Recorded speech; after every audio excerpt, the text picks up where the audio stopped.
Hey everyone, and welcome back to Miranda Pitrone Art. I have a fun little project today. Over Christmas, I had some inspiration from some Scandinavian art that I was looking at and ornaments that I was making for a show at the holiday season, and I came across these adorable little kind of folk art forest creatures. And so I did do some ornaments with that, but in the process, I also found some other cutouts that I wanted to try. So I have a fun little bear cutout today that we're going to do a great design on.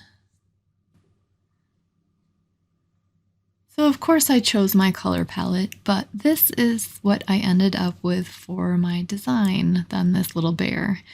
So he was a wood cutout that I found at a craft shop here locally, and it is raised up a little bit higher, so it's got that relief look to it. But yeah, it had a great color palette and it was a fun idea to start doing some folk type painting. So I hope you enjoy creating this with me, and let's get started and go through it here. Alright, so I took my little guy here, I painted the background black, and then I just took a ruler and above his legs I made a 1/4 to a 1/2 inch, maybe a 1/2 inch bar across widthwise. And then I put in a couple of S curls facing each other and then two opposite each side. It's like a V. And then I used a compass at the center to just put a circle as far out to the edge as he would go. So then I have a smaller circle here where I'm just putting some copper down, just a half semicircle. And this is about a 1/4 to, let's see, that's 3/4 of an inch. And I'm just using the angle spot detailer right now to fill that in with some copper to start off our design. I'm not sure, even on these, I always start in the center, but it makes it a little easier, I guess, to go through it. But you can see the bar through there. Yeah, that's a 1/2 inch that I put the bar through, and then the curls through it. All right, so now I'm going to get some white, and I'm going to do those S curls. I'm going to use a small angled dotting stylus, the smallest one I have, and then I'm going to dip it. I'm going to start in the middle of the curl because I want the largest dots there. And then as you work your way out to the edge of the curl, this is walking the dots but in a curl. So you just kind of let the paint run off the tool as you guide it around each end. And the dots will get smaller. So sometimes I'll grab from one of the other wet dots so it's less load of paint. And then sometimes I'll just go back and reload the paint but dot it on something off to the side if I don't want to have that much paint on there. So you want your dots to already be smaller.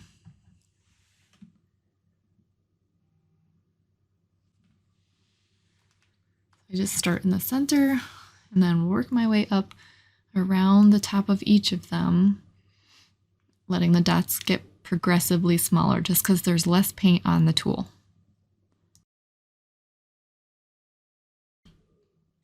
All right, so I just want to show you from the side as well, because sometimes people's perspectives, they can see it better from this direction. So this is from the side.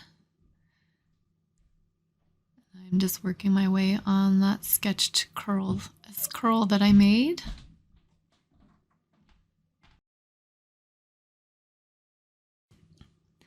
And I actually used the etcher to put these scrolls in, so afterwards I don't have to erase any of the lines. I just used the metal part of the etching tool to kind of scratch into the paint so that we have, you can see where you want the design to go, and then when I varnish it, it just disappears.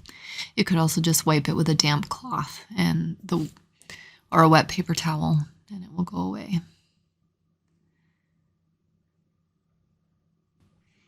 So again, just to remind you, when you're starting these, you put the larger dots in the center, and then as you walk your way out through the edges, you'll have less paint on the tool, and that will help you have the smaller dots. And if you're using brushes, it's just a matter of less pressure on the brush. So you just lighten up on it, and the dots will get smaller. Almost done here out to the edge.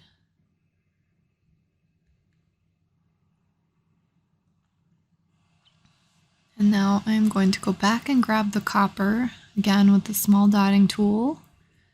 And I'm just going to start at the top of our semicircle here and work my way around. As you can hear my water pump in the background going crazy, so I still have my studio in the basement, so I apologize for that. I really am hopeful that the studio outdoor will get finished up soon, but we have gotten smacked with another snowstorm here, so it is unlikely that that will be happening super fast. All right, so this is just the side view, so you can see the angled stylus, and I'm literally touching it to the wood each time. The paint's fluid enough, it's not going to leave a peak or anything. I just literally touch it down to it and then pull it back up.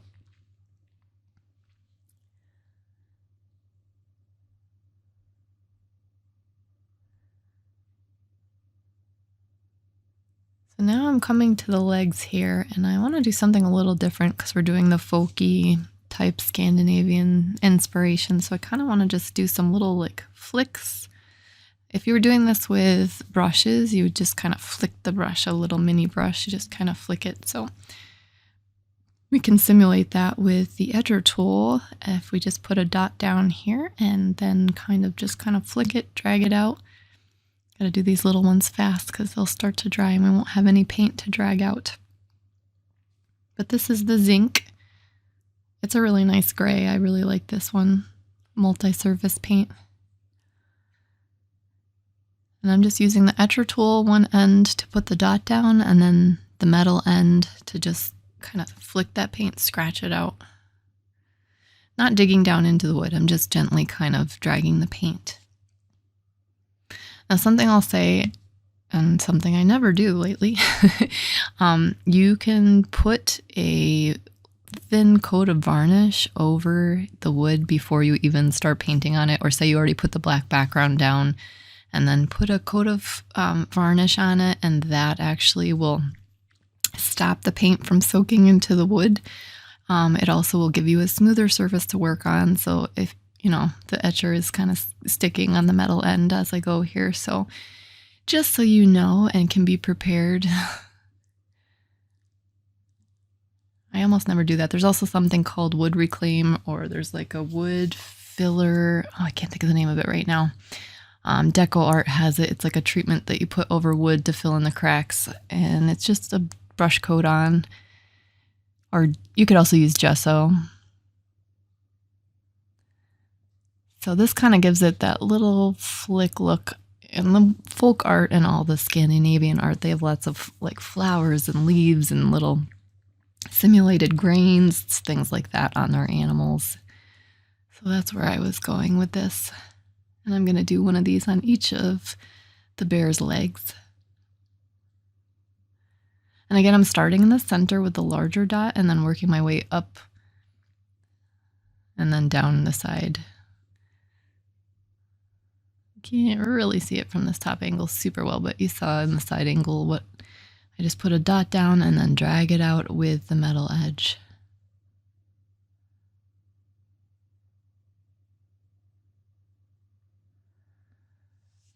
I switched the way I was holding it so you can see a little better there, but and then you just kind of get this little wheat. You could do this in like a golden color too. That would look like wheat. That would be really pretty. This just happens to be the color scheme that I chose for this. And I'm just loving the earth tones lately too.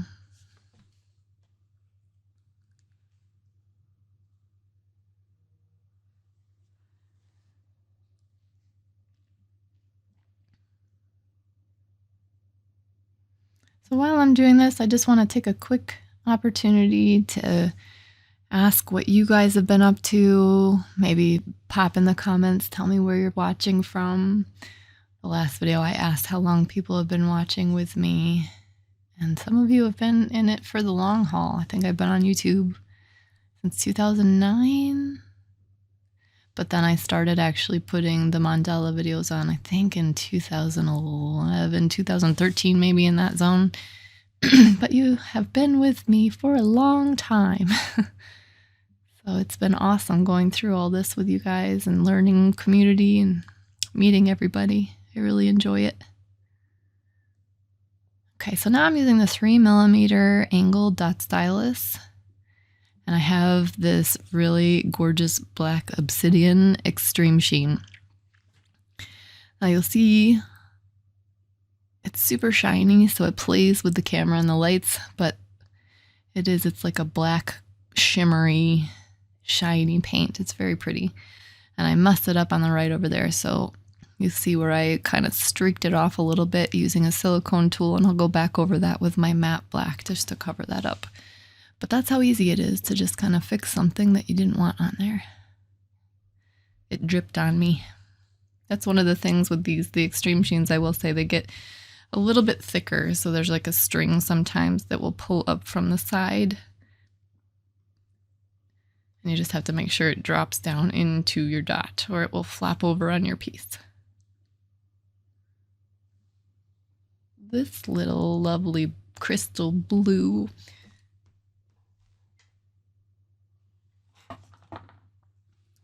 It's, I just want to double check because I was going to say topaz, but it's sky blue topaz. And I'm just putting 2 larger dots here, and then I'm dragging them around into like an apostrophe with the etcher tool. So I'll show you that here from the side. So I'm using the dot stylus. This is actually a straight one. I just grabbed it out of the drawer. And it's the 2mm. The blue one on this set is 2mm. See that string that's dropped back in? The extreme sheens will do that. They're a little bit thicker. But if you're cognizant of that, and then you don't have to worry about it flopping over. But even sometimes I'm aware of it and then I forgot. But you can look up to the right now, see and not see that part that was flopped over because I already painted it over with a little bit of the matte black.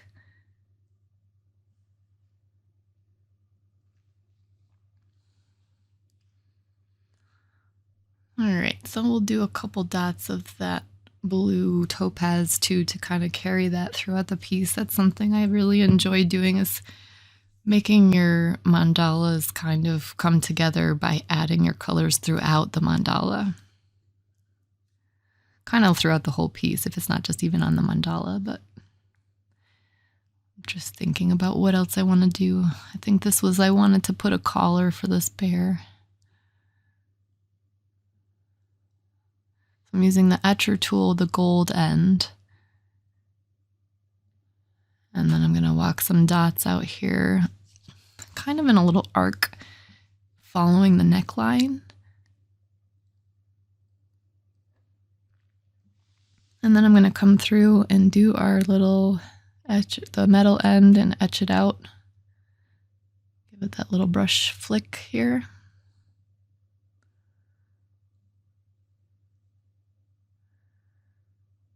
So you'll see people do this too. You can do the teardrop shapes and everything. You just have to form it starting at the top dot and then make the sides a little thicker. But I didn't want that. I just wanted it to look like it just had a little flick tail here. And this is the blue topaz. But again, it's so shiny on here. It wreaks havoc with my lights and the camera and everything. But I promise it's a very nice light blue. I think you can see it better from the side angles.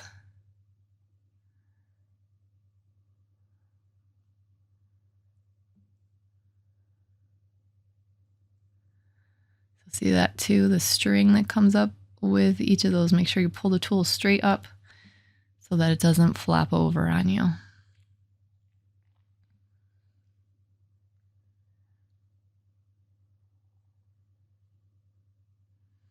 So I'm doing a poll on the community tab, and it looks like the long videos with narration have basically won out for deciding what type of videos, but Again, I'm still going to do the short, quick ones, but I'll just put short in the title. And that way, if you are only looking for the longer step-by-steps, just don't watch any of the ones that say short starting it off. But it helps my helps my channel as we go through, I guess. YouTube is really pushing for those to be the majority.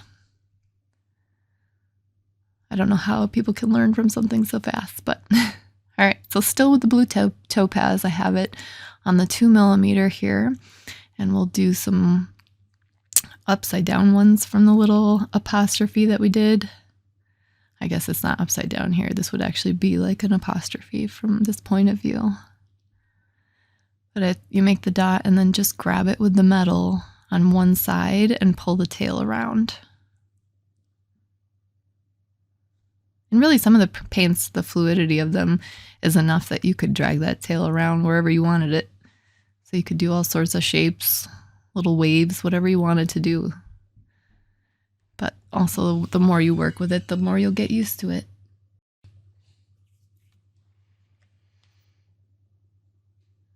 All right, and I think I'll switch now to the side view so you can just kind of see. You put the paint down and then just grab it with the metal end and just kind of pull it around, just like we did in the center here.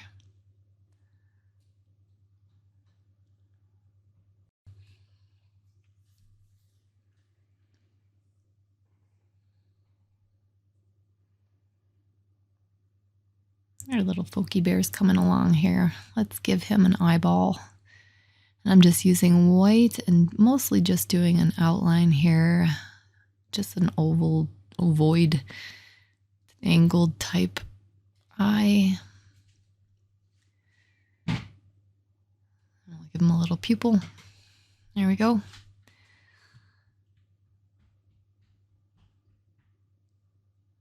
Okay, now I am switching to this beautiful yellow. It is Chick from the multi-surface line. It looks a little yellower on my screen here, but it's a little bit more pale, kind of like an Easter yellow. And then I'm just using the large 3mm to put dots in between those copper ones. And now grabbing our etcher, while the yellow is still wet, I'm going to just steal a little bit there to put a dot in between each, so it'll be smaller in that. And like I was saying earlier, we like to carry our colors through, so I'm going to do a couple little commas here. Just tuck them in. And put a couple little dots probably towards the other end of the bands.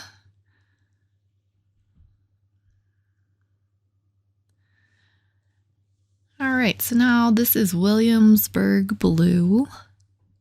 Such a great blue. It's like a slate blue almost, only a little bit more blue in it rather than gray. And I'm using the 3mm angled stylus. And then I'm just doing a row around the yellow that we just put down. Switching to copper now, I am going to do a swipe up here with some copper and then another swipe from the top down just to add to that collar area around the bear's neck.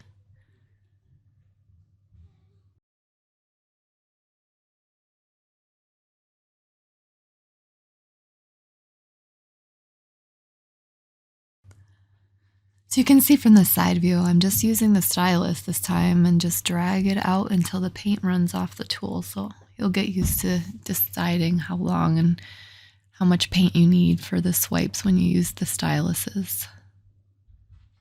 Okay, just grabbing some more of that Williamsburg blue here to tuck in some smaller dots to kind of fill in that bar of blue there. Now switching up to the zinc that we used on the legs. I'm going to go a little bit larger, so I am going to kind of push those around into a bigger circle at the top.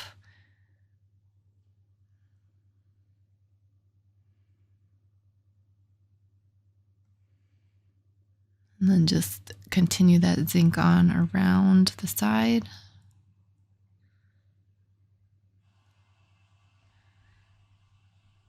Okay, so now I did want to put some of that yellow in,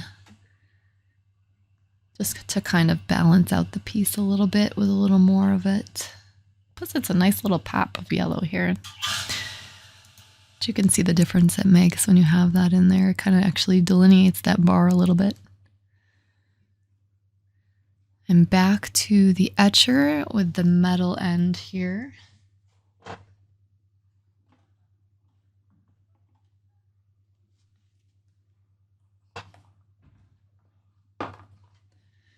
And this green is a fantastic green. I think it just came out, I want to say last year. I think it was last year.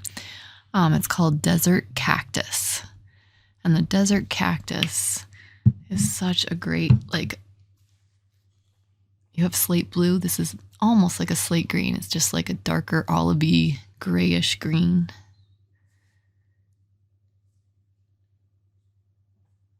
I'm just working my way around these larger circles with the smaller green dots using the etcher tool.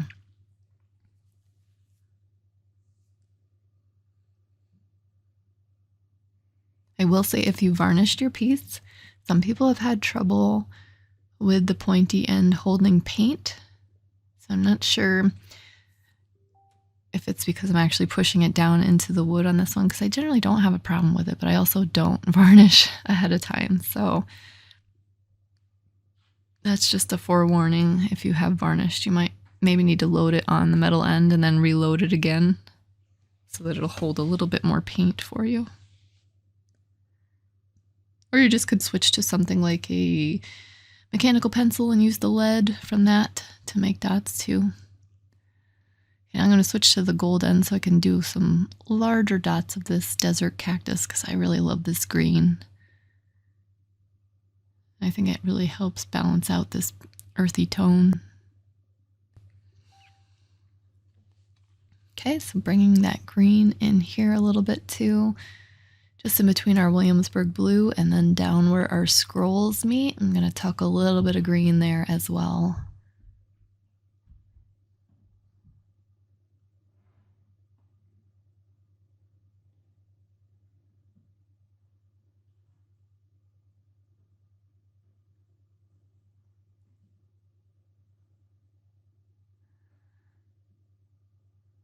Okay, so now I'm just going to top dot the yellow here. I just felt like it needed to brighten up a little bit, and that was the zone that I just felt was just already going brighter. So you don't have to do top dots.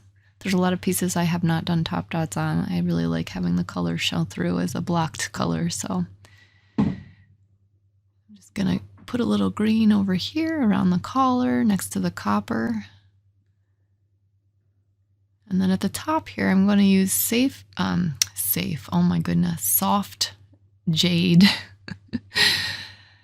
I'm going to use soft jade, which is a very light multi-surface green here. And then I'm just going to do 3 little dots to give this element, each of these little dots, a hat. We're just kind of tucking them all up here to finish off the edge of this mandala.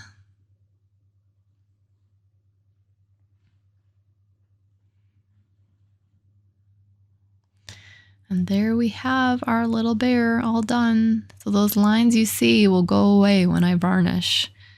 And I usually use Liquitex High Gloss Varnish. It's a brush on, but I actually will just pour it on and use my finger sometimes, or just kind of tilt the piece and pour it around. So I just directly pour it on like this and make sure that the piece is dry. And then you can tip it around like you're doing a pour painting, or I'll just use my fingers, to be honest. And it's probably best too when I do this for some of the pieces, because with the dots, if they're higher up, this way I make sure it gets down in. But I usually just use a sponge brush too, and that works pretty well. So the sides here, because there's this bevel, I just want to make sure to get it all on the sides too, around this entire bear design, because it is raised. So I just want to make sure we get it all around that too. And there he is drying. You can see it's still kind of cloudy. That's how you know it's still wet. Don't touch it. Just let it go. And it will dry a lovely, lovely, shiny coverage that actually is UV resistant. And there we have our little folk Scandinavian bear all set, all varnished and ready to go somewhere. I hope you enjoyed doing this fun little project. I like to change it up. I'm not sure about y'all, but it gets tiring seeing the same design over and over and over.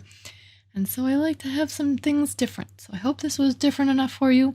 If you have a second, please stop by in the comments, say hello, let me know some of your ideas or where you are from, all those fun details, ask questions. This community is awesome, and people I find have been so helpful.